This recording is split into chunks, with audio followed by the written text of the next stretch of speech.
So I am going to go ahead and show you what to do with pinning. You might lose sound in a minute here because they're testing my comm systems and I don't want a copyright strike on my YouTube page. So I have no control over what happens through the speakers in this room. So bear with me. Hopefully I won't have to cut out the sound and do a recording over it. So you're going to start off with your pieces of fabric that you cut out. So this is the front of the shirt. Make sure the wrong side of the fabric is the side you're looking at. So that would be the side that is going to be on the inside of the shirt. And then always make sure you're keeping track of your pins too. So as you take them off, make sure to put them somewhere where they won't get lost or fall on the floor, stepped on, sat on, all that, not so great stuff.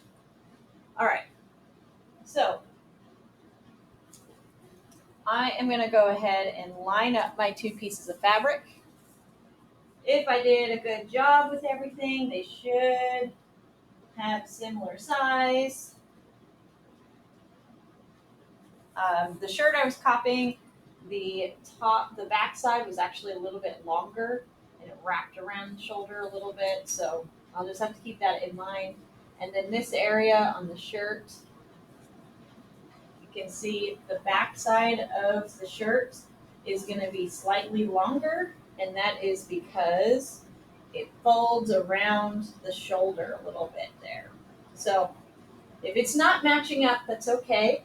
Just make sure to match up your edges, and you do want it to kind of match up at the collar. So mine, I'm seeing my collar has a little bit of a weirdness to it.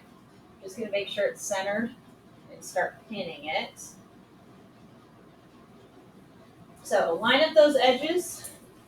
For pinning, when you pin, when you sew, you want to be able to remove the pins really easily. So I make sure to pin it in a way that I will be able to grab it, remove it, put it to the side while I'm working. So I'm going to put the pins in, going with the end of the pin away from the edge and the point towards the edge. I'm going to do that all the way over. I'm going to give myself about maybe 3 fingers of space. You can even do 4 fingers of space in between them. Making sure my edges are lined up.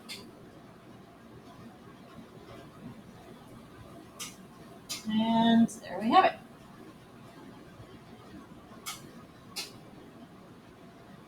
You definitely want to pin at the start and end of whatever you're sewing, right?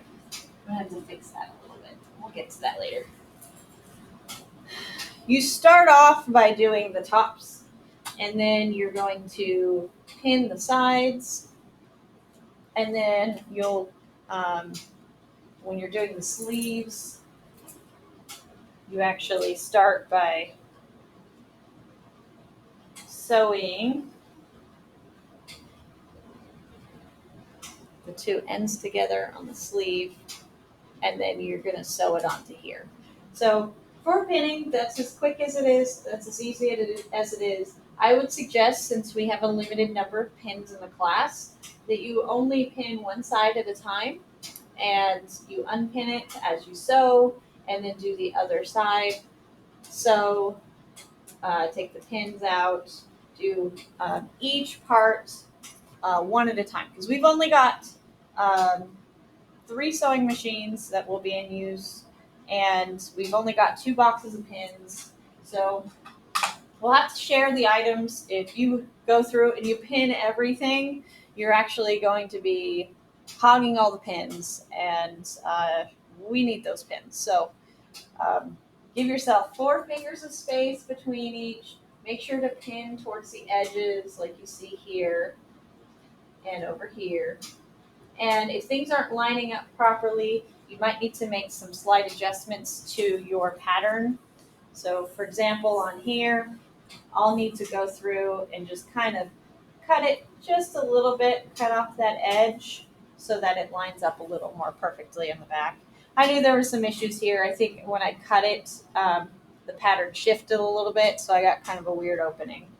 But now I can go take this to the sewing machine and I can sew it and then work on the other side. So hopefully that helps you to get started. And if you have any questions, feel free to ask. Thank you for watching.